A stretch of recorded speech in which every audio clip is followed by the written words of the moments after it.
I'm Brian Lee Durfee, author of The Forgetting Moon, published by Simon & Schuster Saga Press. Today we're going to be talking about Conan the Barbarian by Robert E. Howard. I've got the comic books, the only comics I've ever collected, by the way. I'm not a comic book guy, but I do have the Frank Frazetta comic book series. So, I'll hold them up here and I'll show you each one as we talk about the entire Conan the Barbarian series. Robert E. Howard versions. There are thousands of Conan books out there, but only the original 12 that I've got here, written by Robert E. Howard, all of them with the magnificent Frank Frazetta covers. These books were written a long time ago.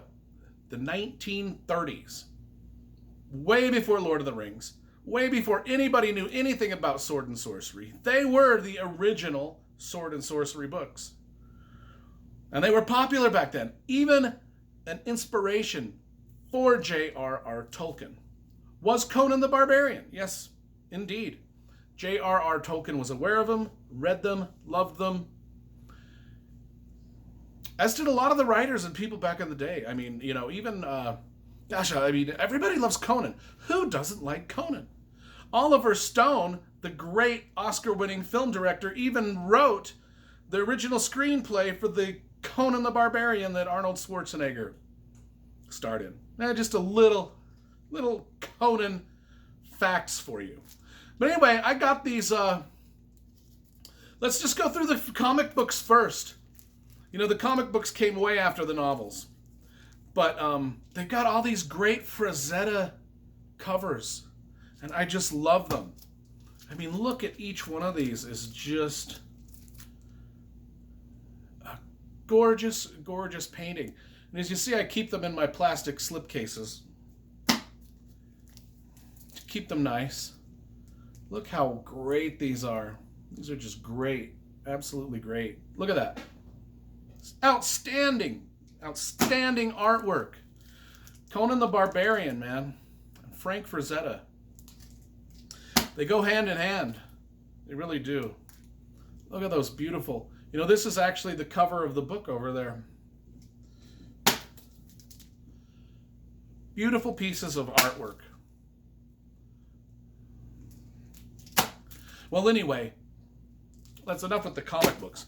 Let's talk about these novels. 12 of them. Robert E. Howard wrote these from 1932 to 1936 when he passed away. So in a span of 4 years, he put out these 12 Conan novels.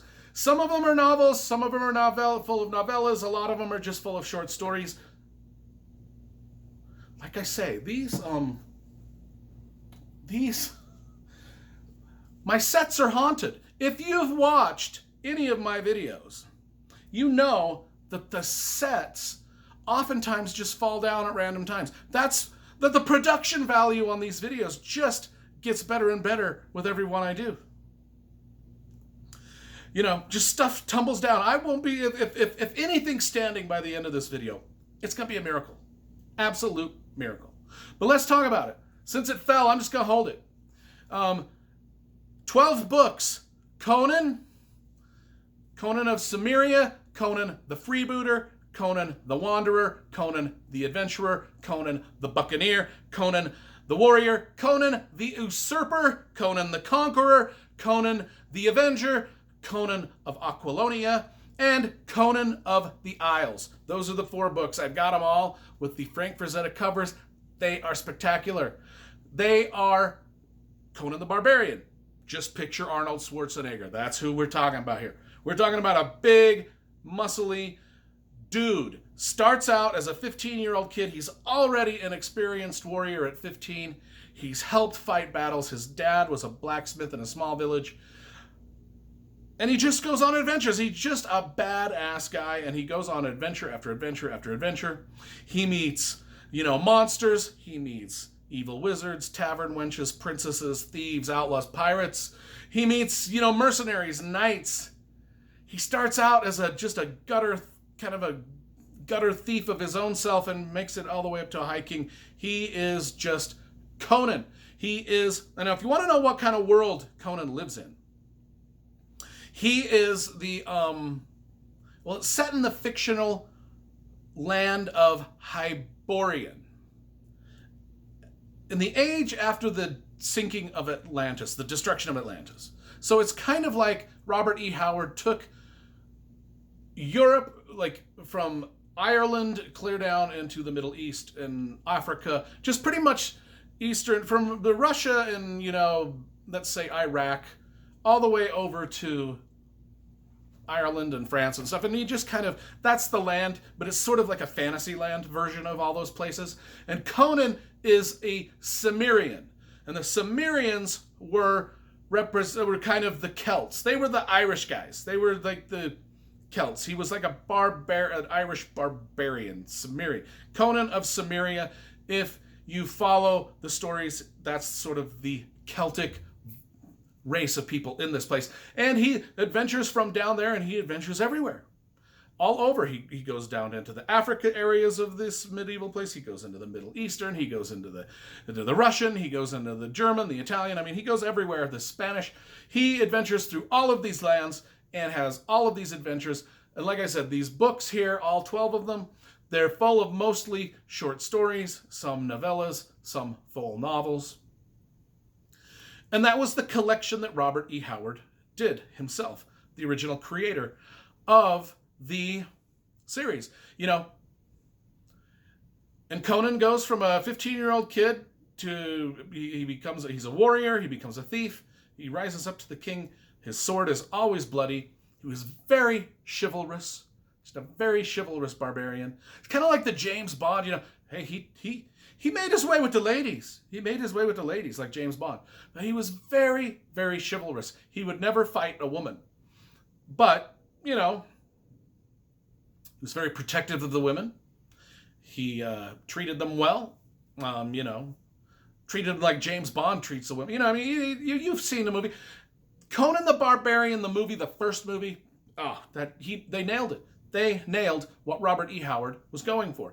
Can't say that so much about the other movies. Can't say that. But the Conan the Barbarian movie, the very first one, that Oliver Stone wrote the screenplay for, man, they nailed it. If you want to get a good feeling of what you're in for when you read these books, just go watch that movie. It's spectacular. That movie is based on nothing that...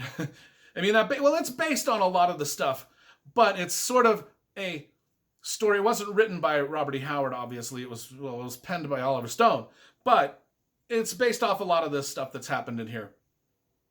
I'm not going to get into the individual. You just have to read them. Maybe some of you already have, but they're spectacular.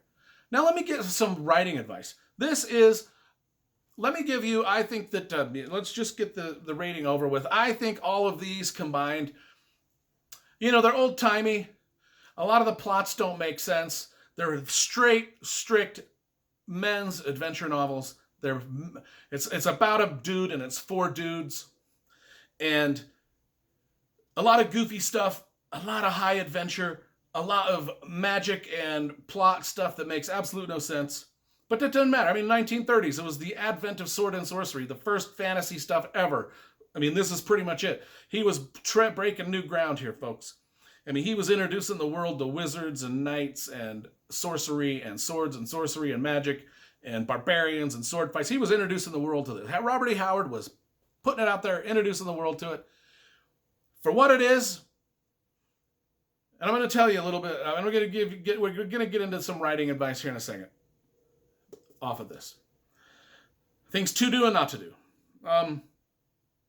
Let's rate these 8 out of 10 because they are worth reading if you want straight adventure, very little plot, very little characterization, just straight, we're going to go fight giant snakes and zombie whatevers with our big swords. That's what we're doing. For what it is, it's 8 out of 10, the whole series. Now let's talk a little writing advice, all right? Let's talk a little writing advice about this stuff. Why should you read this if you're a writer? Because I'll tell you something. It is not conventional writing. When you read stuff prior to 1950, especially 1930s, even pre-1900s, the writing is different than what we're writing today. It is not modern writing. The word usage, the structure, the way things are spelled out, the way things are described, the way people talk, all of it different. And that is Robert E. Howard. You're going to get a different style that you are not used to. However, it's good to read it, and it's good to pay attention to that style, because you can mimic bits and pieces of that writing style for your own writing. If you want to get a good idea of how to infuse medieval flavor and atmosphere into your novels, read these books and pay attention to some of the unique words and phrases that Robert E. Howard uses. They're more old-timey and sort of colloquial than even Tolkien. And you can study Tolkien for the same thing. Look at those unique words that just are not used in today's conversations or today's writings. Look for those, pay attention to them. Notice how they really bring you the flavor of the age.